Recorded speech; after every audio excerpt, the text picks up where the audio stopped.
Hello everybody, Dara Wyer, Kildare County Council. Giving you a few tips today.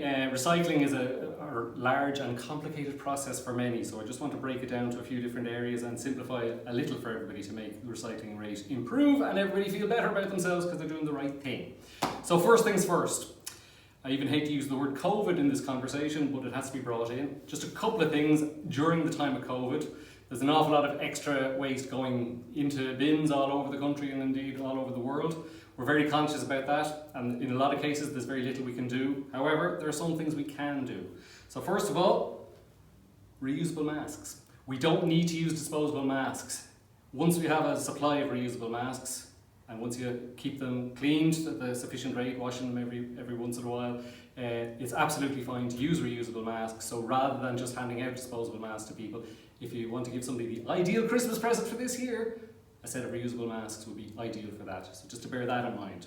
Secondly then, gel or alcoholic spray or anything else that you're using for cleaning, you can actually get a small bottle to bring with you and use that on the go. So if you buy yourself a large bottle of whatever it is, the gel or the spray, and then fill smaller bottles with it, you'll actually cut down on quite a bit of plastic waste over the next while, as we continue to maintain hygiene standards with COVID. Two other things of note. This issue has become quite topical for some people. People have gotten into the habit of using their reusable cup. However, then in some places they're told, oh no, with COVID you can't use them. Actually, it's very possible, and most coffee shops have a system going where you bring your reusable cup with you, you put it on a tray, they'll clean it, they'll fill it, they'll put it back in the tray and hand it to you. So once you engage with the coffee shop personnel, they should be able to work with you on that. So please continue to use your reusable cups. I'll talk a little bit more about disposable ones later, but just to bear in mind that they're still acceptable. And then obviously, reusable drinks bottle should be par for the course at this stage. So just to get into that habit again, just very simple choice of, we bring our reusable water bottle with us, we're cutting down on the plastic use throughout the course of the year. Thank you.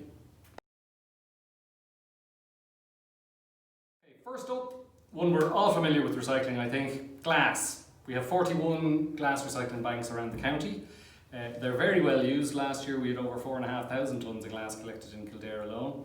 They're split into the three different colours, and just so you know, the truck that comes to empty them, people will say it looks like just one big trailer and all the glass is going in. It's actually split into the three compartments. So we do ask people to split the glass into the three colours for the very simple reason that that goes back to the processing facility and then back up to Northern Ireland to be turned back into glass bottles, still in the same colour. So that's why it's kept the same.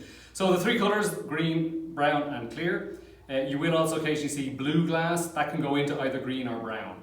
The other confusing bit to some people is sometimes you'll see wine bottles and you wouldn't be sure if it's green or brown. Don't worry too much. If it could be either, then it can go into either. The one that absolutely has to be kept separate is the clear. As you can imagine, if any other coloured glass is mixed in with clear, that makes it unclear glass at that stage. So very definitely keep that one separate.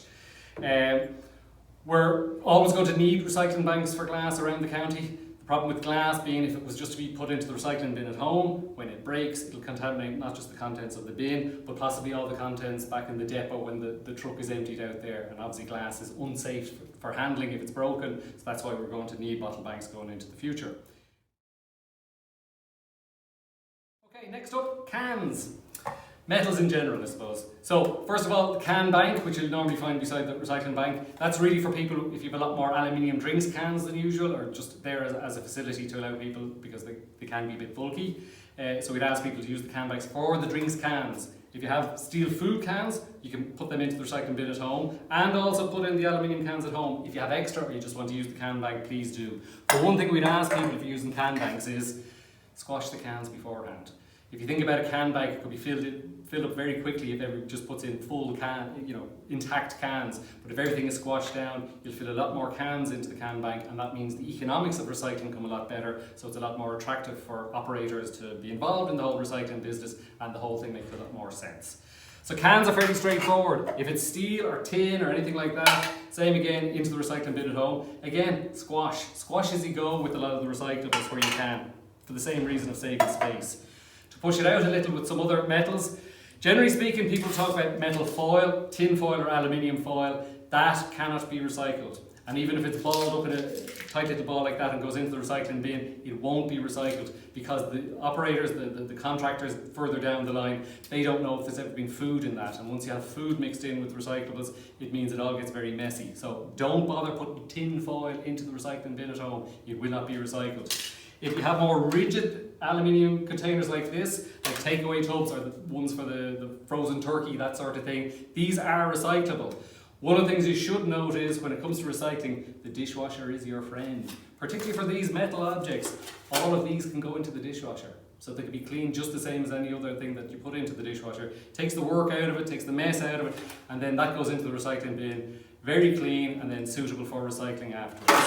Where things get a little bit messier, all the other types of foil. So, same again, butter wrapper, foil can't be recycled because of the risk of food contamination and also the fact that there's paper with that as well. Takeaway hot chicken wraps, things like that, foil on the inside, paper on the outside, cannot be recycled unfortunately. Again, the risk of food contamination is very great. And finally, one other example that springs to mind, blister packs for tablets cannot be recycled. It is foil, but it's actually mixed with plastic and that means it can't be recycled.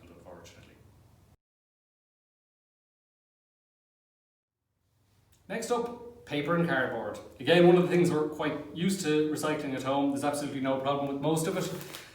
Paper, cardboard, straight into the recycling bin. If it's dry and there's no food contamination. So one exception with the cardboard box, unfortunately, because a lot of people want to recycle them, is if you do get a takeaway pizza box, there's likely to be still quite a bit of pizza on that. That can't really go into the recycling bin. If you have the brown bin for food waste at home, it can go into that, or if you have a composting heap at home, it can go into that as well, but not into the recycling bin if it's contaminated with food waste. So all other paper and cardboard into the recycling bin, glossy magazines into the recycling bin, ordinary paper into the recycling bin.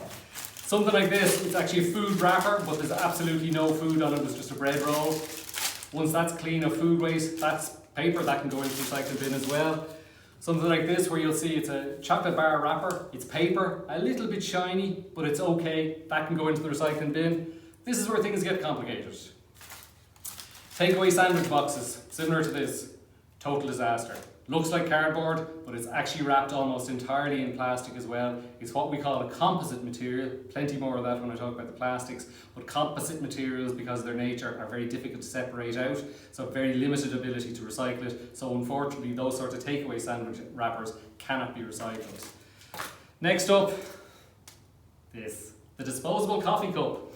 It's a surprising figure to me, but every year in Ireland, there are 200 million of these used every year and disposed of. The problem is, looks like cardboard, is mainly cardboard, but also has a plastic film on the inside which cannot be separated out. These cannot be recycled, so they don't go into the recycling bin. Unfortunately, these go to landfill. So it's one of those examples where something may look like a particular type of waste and you think into the recycling bin, but unfortunately these can't be. So back to your reusable cups rather than the disposable cups as a solution to this particular problem. Next up, plastics. This is the big one, and this is the complicated one. This is the one that generates all the questions because it's the one that confuses people, and quite rightly because there's such a vast array of it out there. First thing to say is, as you are aware, there's a massive problem globally with plastics. We produce way too much of it, we haven't got proper collection systems for it, and an awful lot of it is ending up in places of the world where you couldn't even conceive of there being plastic pollution, but it's there. In the Arctic, in the Antarctic, in the Marianas Trench, the deepest part of the globe, 7 miles deep, there's plastic in the bottom of that. So we really have a problem with it. There's a balance in terms of cutting down on plastic. The people who produce the plastic have to do better at the products they're making, and we as consumers have to do better with what we do in terms of the choices we make at the shops and also how we choose to dispose of these things. So let's start with some of the easy ones. So very straightforward, any plastic bottle, any plastic drinks bottle like this, fully recyclable. People talk about caps on, caps off. This is how I do it. Cap on, squash the bottle, cap on, into the recycling bin. This again just means once the bottle is empty, that it's taking up a lot less space and is very recyclable. Shampoo bottle, any of those, just drain them out into the recycling bin. No problem at all. Any plastic tray like this, a rigid plastic packaging tray, is recyclable. This used to be the case, and people are still under the impression that that isn't the case. But if you the test is, if you squash it and it more or less pops back into shape, it's recyclable. If it's rigid plastic packaging container. Okay. So another example of that, and again, these used to be accepted in the recycling bin. Those trays that you might get fish or meat on, absolutely recyclable. The foil the plastic top on them isn't recyclable, but the rigid plastic part is. A surprising one, generally, for a lot of people. Some of the older people might remember these CDs. So unfortunately, the CD itself isn't recyclable, but rigid plastic packaging container is recyclable. So the CD case can be recycled even if the CD can't. And obviously the paper label can go into the recycling bin separately as well.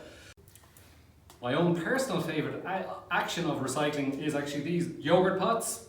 So we'll come to the cleaning of them in a minute, but actually it's a composite material, but they've actually made these yogurt pots very cleverly, where you peel off the cardboard and separate out the cardboard from the plastic pot. Recyclable, recyclable, separated, much more recyclable. So onto the issue of cleaning.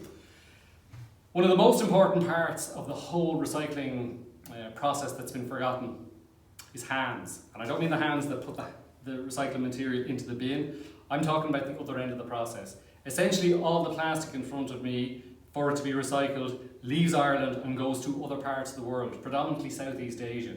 And what we've totally forgotten is that there's people on the other side of the world who are taking these items from us and trying to recycle them. Now, if you think of a yogurt pot that hasn't been cleaned out, that goes into your recycling bin, it might be 3 or 4 months before it gets to the other side of the world to be recycled. It's absolutely gross to deal with it at that stage. So it's just not fair on those people if we expect them to recycle our stuff if we're sending the stuff out to them contaminated with the food. So anything you put into the recycling bin really can't have any food on it. So this yogurt pot, as you saw there, I can separate out the cardboard. That can go, the quick rinse, once the food is off it, it's fine to go into the recycling bin. Slightly complicated one. Plastic bottle, absolutely fine. This is a refill pack, so the trigger itself, that's keepable, and you can actually get refills for a lot of things now, so it just comes with a cap on it. So rather than buying a trigger pack every time, just a small way of reducing the amount of plastic that's on the marketplace in the first place is to buy the refill packs instead of the trigger ones every time. You might even ask the shop where you buy it, if they don't provide the refills, maybe go to the store manager and ask them to start stocking them, because you as a customer have the power to ask for that. So just to bear that in mind. Plastic milk bottle, 100% recyclable, again, needs to be cleaned out. All of these plastic items there with the food, and they're essentially all exported for recycling, so they have to be absolutely clean before they go. One thing, another way to avoid plastic waste to an extent is the small individual portion yogurt pots. Apart from the fact that they're very bad value, there's also an awful lot more packaging going on in the market. So, buy larger yogurts, fill a small reusable plastic container, bring it home and wash it out. So you're actually cutting down on plastic and cutting down on the cost for the yogurt you're buying in the first place. So if you bulk up and just use reusable containers for a lot of things, you'll really cut down on the amount of plastic you're producing. Okay, that's the stuff that's kind of manageable. Here's the stuff that isn't. So I mentioned rigid plastic packaging. If it's not rigid plastic packaging, it can't be recycled. Much and all as we'd like to. Cereal wrappers, like that, any of this soft plastic cannot be recycled. Please don't put it in the recycling bin. So crisp bag, popcorn bag, and that sort of soft food plastic wrapping, that doesn't really pop back into shape, so that can't go into the recycling bin. Another example that's a bit frustrating to deal with, any of these soft plastic containers that might have makeup or whatever, that can't be recycled, unfortunately, because it's the soft plastic, not the rigid. One type of plastic that thankfully is coming out of the marketplace altogether, these styrofoam, in this case a burger box, but any of this styrofoam, coloured styrofoam food packaging, that's actually going to be illegal in Ireland next year, so you won't have the problem of wondering how to dispose of it, because unfortunately styrofoam is not generally recyclable at all. So they've actually switched to producing cardboard burger boxes, which can at least go into the brown food waste bin at home. A couple of other examples. The onion net, any sort of netting like that cannot be recycled, unfortunately.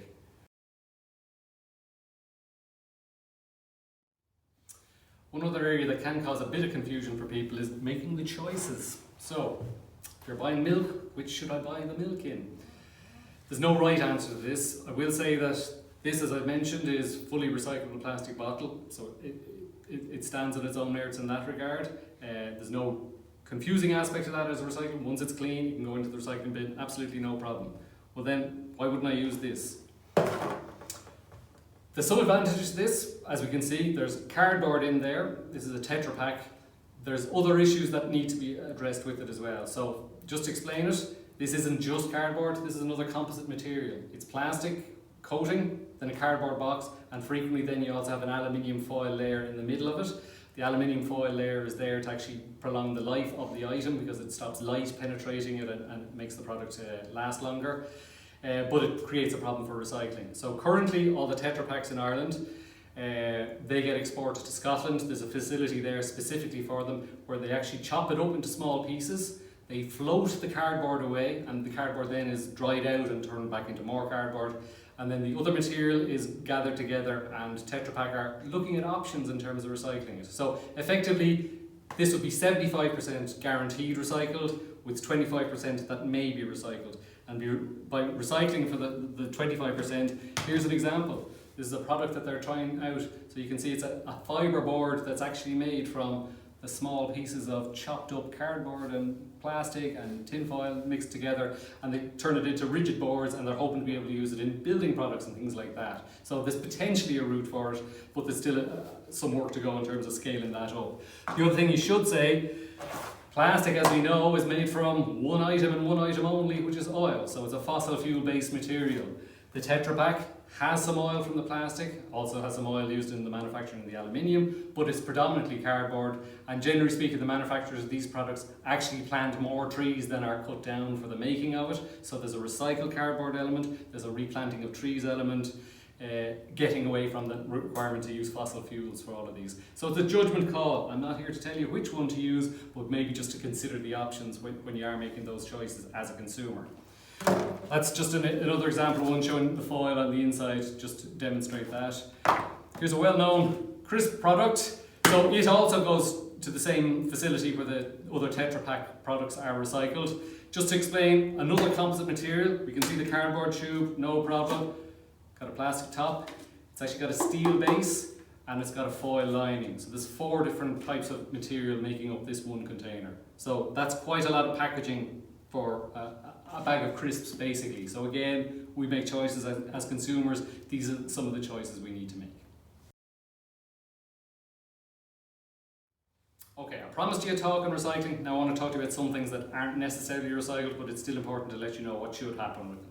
Straight off, we have what looks like an aluminium can, is an aluminium can, but it's an aluminium can that contains gas. It's under pressure, so that can't be put into the recycling bin at home. The very simple reason being these are brought together into large bales and compacted, and that would increase the risk of explosion, so they're just not safe to put in the recycling bin. They can, however, be brought to, we have 2 civic amenity centres, the large recycling centres, one in Kilcullen and one in Athy, with a third one planned for Selbridge hopefully next year, where you're able to bring these kind of waste items, as well as any out-of-date medicines, old pesticides, herbicides, solvents, old oil paints, anything like that can be brought for proper disposal. So it's the safe route of disposal, even if it isn't recycled. So it strongly encourages people to do the right thing when it comes to these sorts of nasty materials. One we're all familiar with at this stage is battery recycling. The key thing with battery recycling is anywhere that sells batteries has to take batteries back for recycling. They contain a wide range of very precious metals in some cases, or semi-precious metals, and it's very important that we don't just throw these into landfill because it's an awful waste. So a mixture of, they can be quite hazardous, particularly when they're mixed together, but also it's a shameful waste of resources if they aren't recycled. So I'd encourage everybody, anywhere that sells batteries, takes batteries back. They may not even have a recycling unit on display if it's a smaller shop, but they are legally obliged to take batteries back. So if you're buying batteries somewhere, they can take the batteries back from you. Another area that we're getting familiar with now at this stage is light bulbs. Up until a few years ago, light bulbs were the old incandescent ones. We've obviously switched to LEDs and CFLs and all the newer ones. Some of them contain a small amount of mercury, which needs to be dealt with properly. This one does, for example. So I'll be pointing to a website later on where you see a list of locations in Kildare where light bulbs can be recycled properly. So come to that in a little bit. And finally then, we're all familiar, waste electric and electronic equipment, or WEEE for short. Anything that had a plug or battery in it can be recycled. The smaller items can be brought back to any electrical retailer. The larger items like a fridge or a washing machine, some places will take them back by arrangement. Other places, if you buy one product from them, they'll take back the old one from you. Okay, I've talked quite a bit about the various recycling issues that are there for people. You should be seeing an email address at the bottom. If you have any other queries on recycling in Kildare, please email us, or any queries in general about any of the issues raised, please do contact us. Now on the council website as well, we also have this very useful, you can download a soft copy of it, or if you want to email us, we'll send you out a hard copy. So this is the legal book on what goes into each bin and more or less why as well. So your waste contractor may kind of provide you with a list. This is the legal list of what they have to accept into each bin. So the recycling bin, the refuse bin, and the brown bin. So everybody in Ireland is entitled to a recycling bin and a residual bin for their landfill waste. If you're in a town or village with more than 500 people, you're also entitled to a brown bin for your food waste. Now I'd encourage everybody to see if they are entitled to a brown bin, because if you think about it, if your food waste if you don't have a brown bin for it, it has to go into the landfill bin. Every tonne of waste that goes into landfill gets an extra tax put on it to disincentivize landfill, so you're paying more to dispose of the waste that goes into your landfill. So if you can take the food waste out of that and put it into the brown bin, you'll actually end up saving yourself money, and obviously the food waste is going to be composted as opposed to landfill. So brown bin as well, if that's applicable to yourself. So one other area I'd just like to talk about is we have our own scheme here called the Green Kilometre Scheme. Why am I talking about the Green Kilometre Scheme? Well, it's an anti-litter scheme and a pro-biodiversity scheme. So all it is essentially, we're asking people in Kildare to adopt a small stretch of quiet rural road within 5 kilometres of themselves, and if you do a few litter picks during the year, we give every participant in that scheme a small bunch of native trees and shrubs which can be planted back into the hedgerow, so you're obviously improving the biodiversity in Kildare while helping with the litter problem. It's a COVID-proof community activity because it'll be done socially distanced in very small groups at a time of your own choosing. So it's a nice way to give something back to the community if you're looking to do something along those lines. And given that this is a climate action weekend, I think it's fitting just to be able to push that out at you as a possibility. The bigger picture stuff of managing waste, I should also say we have our website, the national waste website for all these issues, which is mywaste.ie, and that's a great resource for finding out where all the recycling facilities I've been talking about are located, and also what goes in and why and what other options are there, and there'll also be further information added to it over the next while on composting and food waste. Thank you.